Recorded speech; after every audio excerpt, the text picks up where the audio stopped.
उजड़ते वृंदावन से इस 20 साल में, लगभग 25-30 साल में, और ये डिजिटल जो मोदी जी बनाने जा रहे हैं, योगी जी बनाने जा रहे हैं,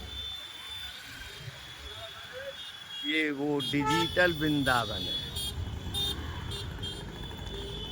आज से 25 साल पहले यहाँ क्या था सब जानते हैं, और एक व्यक्ति का नाम लेना मैं उचित समझूंगा कि उदयन जी के पिताजी जिस समय नगर पालिका के, वृंदावन कभी नगर पालिका हुआ करती थी, उसके वो चेयरमैन थे, और सबसे अच्छा सुनहरा कार्यकाल वृंदावन में उन्हीं का रहा। उसके बाद में नगर निगम से नगर पालिका तक के बीच में इस पूरे वृंदावन में आज बीकानेर, वृंदावन वन नहीं है। वो वन कहाँ चले गए? और मोदी जी के इस 10 साल में और योगी जी के इस 7 साल के 8 साल के कार्यकाल में इस पूरे वृंदावन की दशा दिशा सब कुछ बदलती। उसके पीछे का कारण वृंदावन है, मथुरा है, ब्रज है। यहाँ पर पूरी दुनिया में जो आस्था से अपने आप को जोड़ते हैं, गुरु और गोविंद की तलाश में जो भटकती हुई आत्मा इस मनुष्य के जीव में होती है, तब वो अपना घर छोड़ करके और कहीं इन तीर्थों की तलाश में, जिसमें ये मथुरा के अंतर्गत आने वाला वृंदावन, आज यहाँ 1 इंच की ज़मीन खरीदने की कीमत का कोई पार नहीं। मुकदमे चल रहे हैं, जिसका कब्जा है वो मौज में है।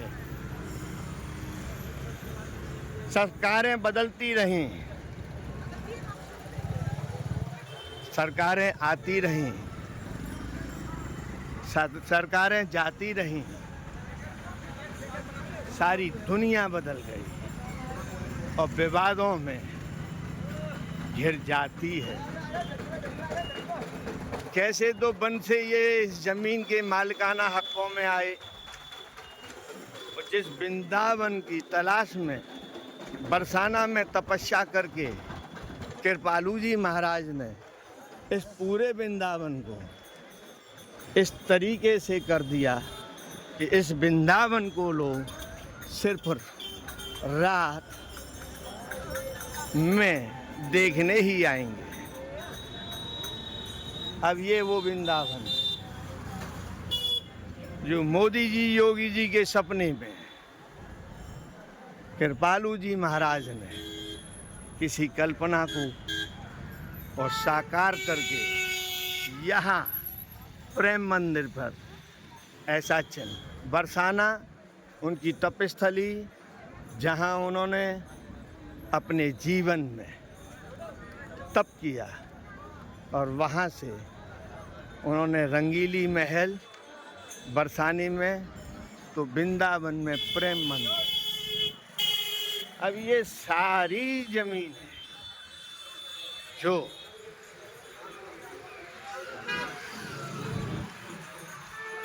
हाईटेक डिजिटल होती जा रही है,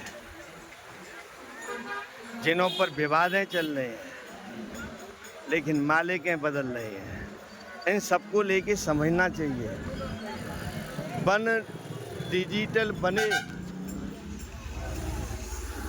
कोई दिक्कत नहीं, लेकिन वन को इसे हाईटेक बना देना जिनके भी अधिकार है, सरकार को, समाज के लोगों को ये जरूर सोचना चाहिए।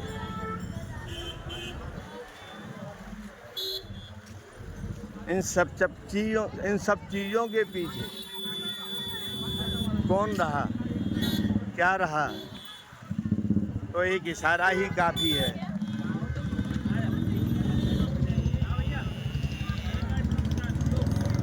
जुगल को उदयन शर्मा जी के पिताजी जिस समय नगर पालिका का नक्शा निकाला जाए और वर्तमान के वृंदावन को देखा जाए, उसमें कब कहाँ कितना परिवर्तन हुआ, ये एक गंभीर विषय है।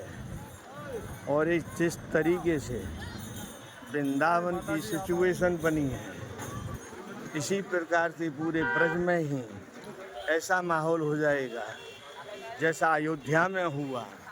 और अयोध्या में स्थानीय ब्राह्मणों को वो दर्जा अधिकार नहीं मिला और भाजपा जो भी शीर्ष हों अयोध्या हार गए और आज भी डिबेट में सबसे आगे। जबकि मथुरा के ब्रजवासियों ने यहाँ से हेमा मालिनी को तीसरी बार चुना है।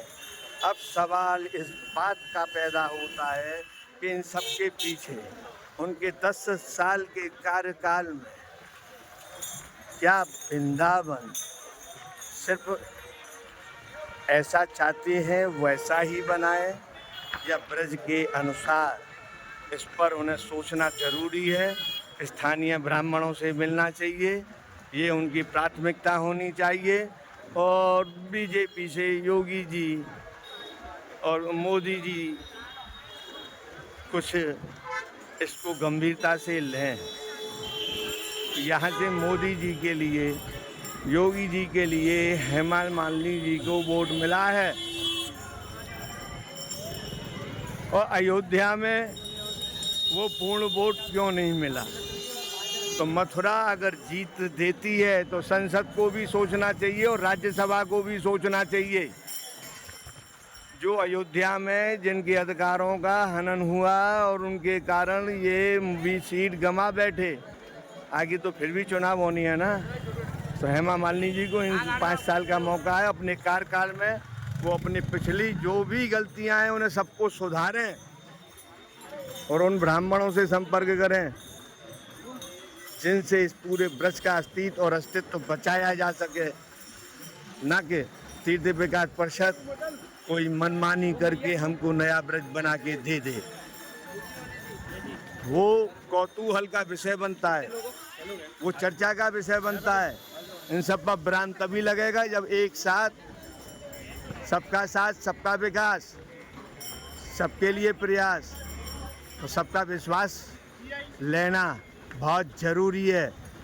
इसमें हेमा मालिनी जी को आगे आना चाहिए और सबको बुलाने के लिए एक कहना चाहिए। जो जुड़े हैं वो छाछ है, मक्खन तो देखा ही कहाँ है, वरना ये चर्चा का विषय नहीं होता। आज मथुरा भी चमक गई होती जैसे ये वृंदावन चमक रहा है। हेमा जी के लिए पर्सनली और मथुरा यमुना ब्रज के लिए पर्सनली आपको ध्यान देना होगा। 10 साल में क्या किया हम ये नहीं पूछ रहे, हम ये पूछ रहे हैं हमें 5 साल में करना क्या है।